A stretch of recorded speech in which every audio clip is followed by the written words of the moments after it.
materi terkait array, bubble sort, selection sort, insertion sort. Dan terakhir, kami akan melakukan perbandingan running time dari keempat program di atas. Simak video selanjutnya ya, check it out! Yang pertama, array. Pengertian array. Array merupakan suatu tipe data yang berisi kumpulan nilai atau tipe data lain, misalnya seperti integer, string, number, boolean, floating, dan lain-lainnya. Selain itu, array juga digunakan untuk menampung banyak nilai dalam satu variabel. Dalam JavaScript, array memiliki dua cara penulisan, yaitu cara pertama penulisan dengan menggunakan kurung siku. Yang kedua menggunakan keyword new array. Jenis-jenis metode array yang diantaranya ada join, reserve, sort, consat, slice, splice, push and pop, shift and unshift, toString and toLocalString. Pertama, metode array join. Metode array join berfungsi untuk menggabungkan sebuah elemen array menjadi sebuah string. Sebuah argumen bisa diinput ke dalam metode ini yang akan berfungsi sebagai karakter atau pembatas untuk menyatukan array. Yang kedua, metode array reserve. Metode array reserve digunakan untuk membalikan urutan dari elemen di dalam array. Metode ini akan mengubah array asal. Yang ketiga, metode array sort digunakan untuk mengurutkan elemen dari array. Jika metode ini dipanggil tanpa argumen, elemen dari array akan diurutkan berdasarkan abjad. Jika elemen di dalam array bukan huruf, maka akan dikonversi sementara menjadi string. Baru kemudian dilakukan proses pengurutan. Jika ditemukan elemen yang nilai 0 atau undefined, akan ditempatkan pada urutan akhir. Yang keempat ada metode array concat. Berfungsi untuk menyambungkan array. Hasil akhir dari pemanggilan fungsi ini adalah array baru dengan penambahan dari metode concat. Elemen yang ditambahkan diinput sebagai argumen dari metode concat. Yang kelima, array slice, memotong array menjadi array baru atau menjadi subarray dari array asal. Metode slice ini dibutuhkan dua buah argumen yang berisi posisi indeks awal dan akhir pemotongan. Jika hanya diberikan satu argumen, maka metode ini akan mengembalikan array baru dimulai dari posisi argumen sampai dengan akhir array. Jika argumen bernilai negatif, maka perhitungan akan dimulai dari akhir array. Yang keenam ada array splice. Walaupun memiliki nama yang sama dengan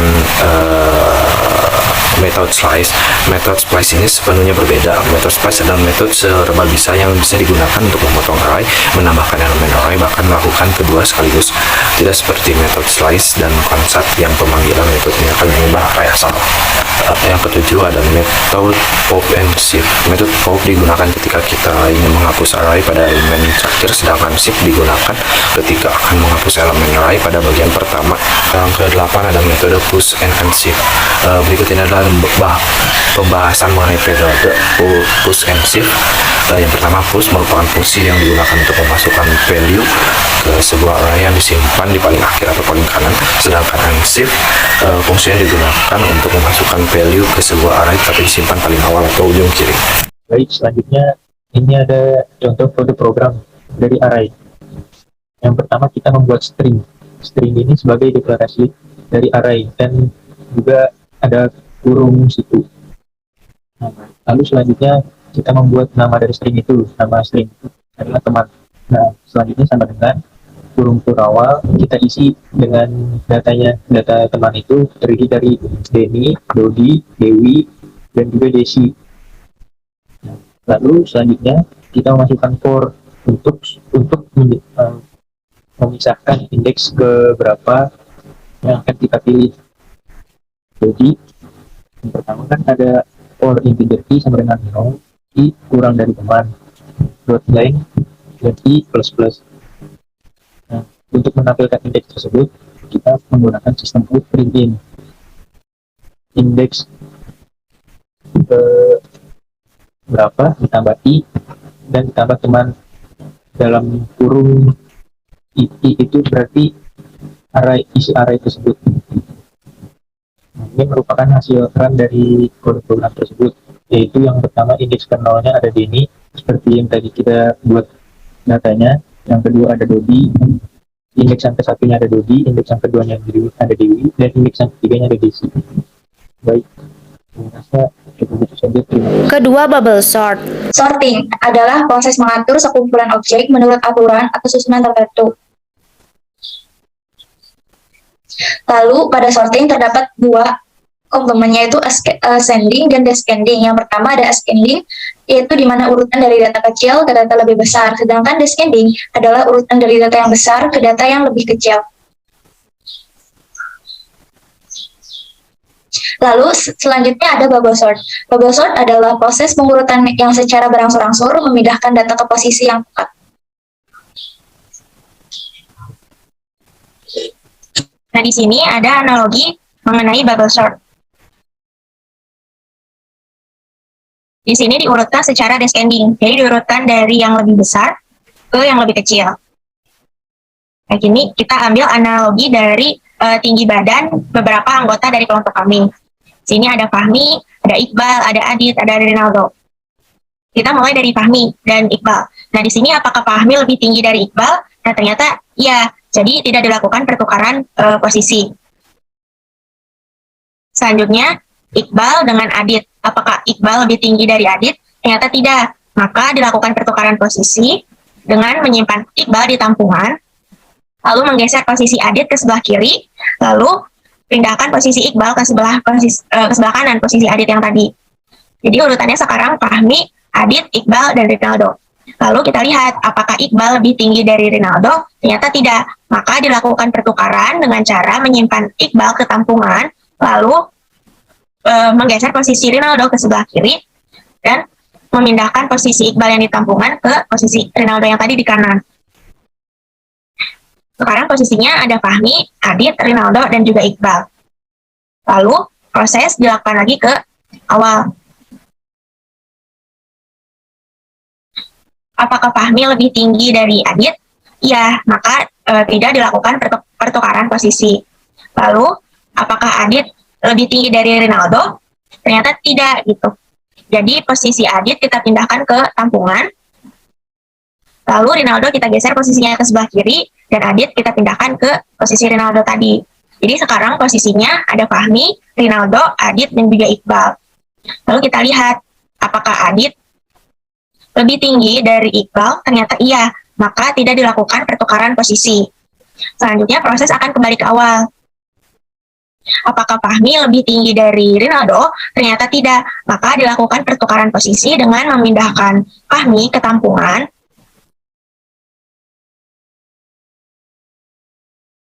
lalu menggeser posisi Rinaldo ke sebelah kiri. Nah, posisi Fahmi yang di tampungan tadi kita pindahkan ke sebelah kanan, ke posisi Rinaldo yang sebelumnya. Jadi sekarang posisinya yang urutan pertama ada Rinaldo, kemudian Fahmi, Adit, dan Iqbal. Selanjutnya kita bandingkan. Apakah Fahmi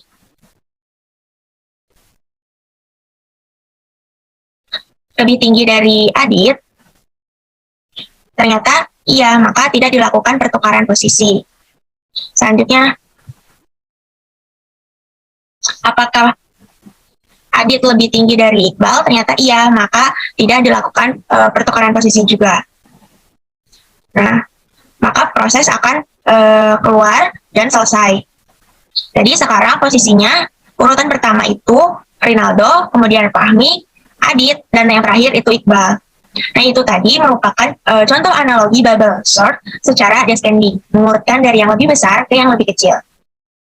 3. Selection sort. Seperti yang diketahui jika selection sort sendiri adalah sebuah algoritma sederhana untuk pengurutan sebuah data dengan membandingkan semua data, lalu setelah nilainya ditemukan akan dilakukan pertukaran nilai yang sudah didapat itu tidak akan dibandingkan lagi.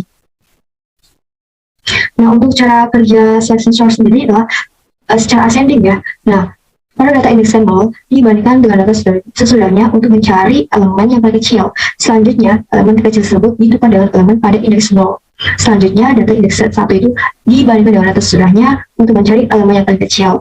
Selanjutnya, elemen terkecil tersebut ditukar dengan elemen pada indeks 1 dan seterusnya sampai data tersebut terurut secara ascending. Oke, di sini saya akan memaparkan sebuah contoh ya mengenai selection sort secara ascending. Di sini terdapat visualisasi terhadap teman kami yang bernama Firly, Fahmi, Ira, Naldo, dan Suci itu yang dimana tinggi mereka itu belum berurutan ya secara sempurna gitu ya. Oke, di sini terdapat sebuah kode program supaya tinggi mereka itu secara berurutan gitu ya. yang perlu diketahui jika tinggi Firly itu 148, Fahmi itu 165, Ira 167, Ronaldo 169, dan Suci 156. Di sini saya mengikuti sesuai dengan gambar yang tadi ya. Sesuai gambar tadi yang dimana Firly yang pertama, kemudian Fahmi, Ira, Ronaldo, dan Suci. Oke, di sini saya udah masukkan secara baris gitu ya, berdasarkan. Ini kan belum terurutan ya. Jadi kita mulai ya. Oke. Nah, apakah 158 ini kan indeks yang 0 ini kan 158. Nah, apakah 165 ini lebih kecil dibandingkan 158? Tidak kan? Dan apakah 167 itu lebih kecil dibandingkan 158? Tidak. 109 apakah lebih kecil daripada 158? Tidak. 156 apakah lebih kecil dibandingkan 158? Ya, berarti 156 itu bertukar. Ya, jadi di sini. Nah, kemudian 158-nya ini berdasarkan akhir ya, yang sebelumnya yang ditempati oleh 156 tadi. Jadi ini ya 105, 107, 169, dan 156. Nah, kan 168 sendiri udah diurutkan ya, udah tetap ya, nggak bisa dihitung lagi. Nah, di sini kan ada 156-nya. Nah, apakah 167 ini lebih kecil dibandingkan 165? Tidak kan? Apakah 169 ini lebih kecil dibandingkan 165? Tidak kan? Dan apakah 158 itu lebih kecil dibandingkan 165? Ya, berarti 158-nya sendiri berpindah ke baris ke indeks pertama itu. Jadi 158, kemudian 165, 107, dan 109. Dan di sini kebetulan datanya sudah terurutkan. Oke. Dan menghasilkan sebuah visualisasi tinggi mereka secara urutan itu dari tinggi yang terendah sampai tinggi yang tertinggi. Dari Suci, Firly, Fahmi, Ira, dan Ronaldo. Begitu penjelasan saya, terima kasih. 4. Insertion. Pengertian dari insertion sort sendiri di sini adalah algoritma sederhana yang digunakan untuk mengurutkan sekumpulan data yang dimulai dari data kedua atau dapat kita sebut juga sebagai indeks array pertama dengan data pertama atau indeks array ke-0. Nah, dari mulai datanya tersebut akan terus bertambah sampai seberapa banyak jumlah dari sekumpulan data tersebut, dan nantinya akan dibandingkan sampai data ke-1 atau array ke-0 gitu. Nah, untuk selanjutnya di sini saya akan memberikan sebuah contoh atau analogi dari insertion sort ini sendiri, dan saya di sini menggunakan ascending yang berarti pengurutan dari data terkecil hingga terbesar. Di sini juga saya menggunakan data tinggi badan dari 5 orang teman saya, yang berarti di sini kita akan ambil angkanya saja, yaitu berarti akan menjadi 163, 160, 158, 166, dan 164. Nah, dari pengertian yang sudah saya jelaskan tadi di awal, kita sudah tahu bahwa data pertama itu dimulai dari data kedua atau dapat disebut juga dengan indeks array ke-1 dan akan dibandingkan dengan data pertama atau indeks array ke-0.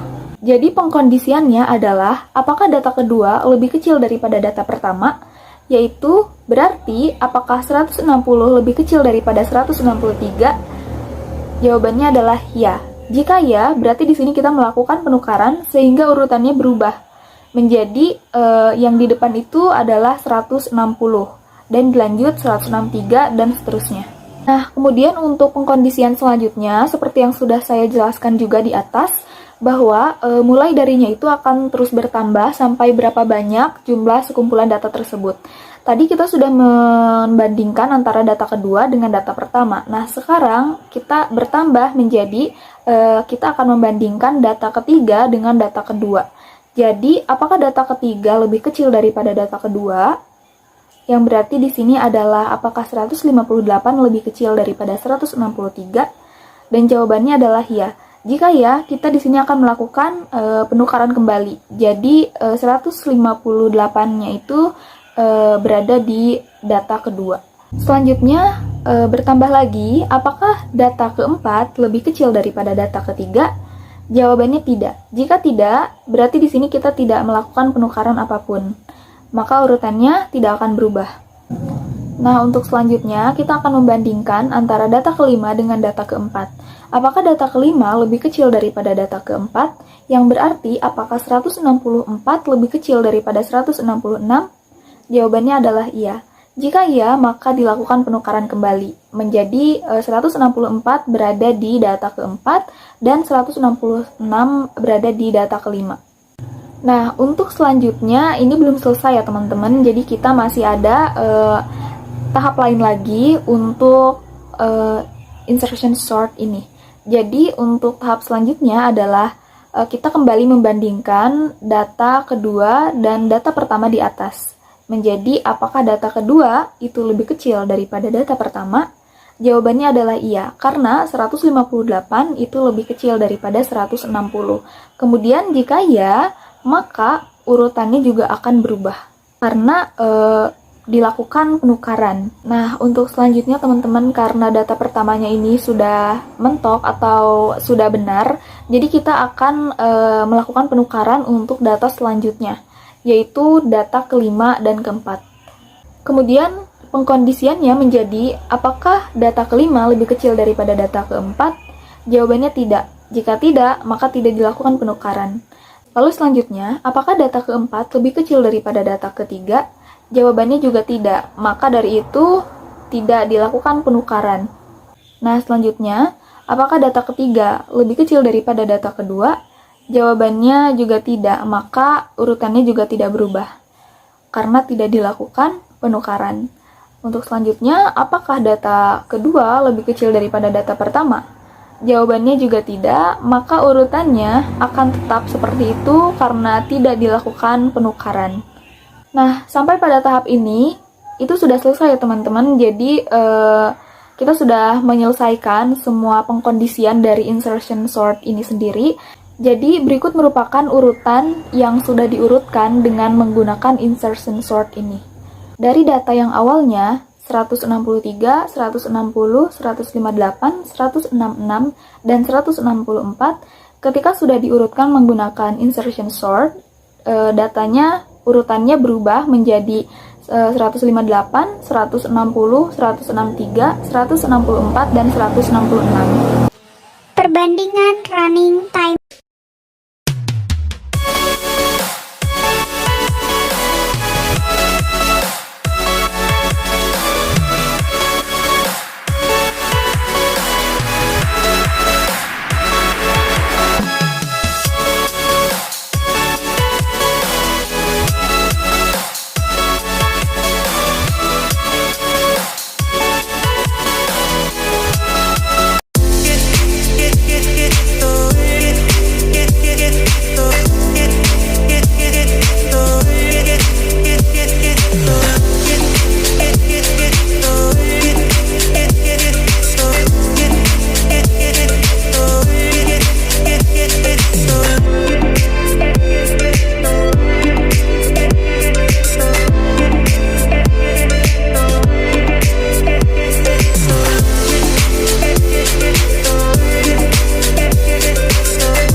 Jadi untuk kesimpulannya yaitu bubble sort memerlukan waktu selama 51,297 detik atau total waktu 58 detik, dan untuk insertion sort memerlukan waktu selama 6,17 detik atau total waktu selama 11 detik, dan selection sort yaitu waktu prosesnya 24,94 detik atau totalnya yaitu 31 detik.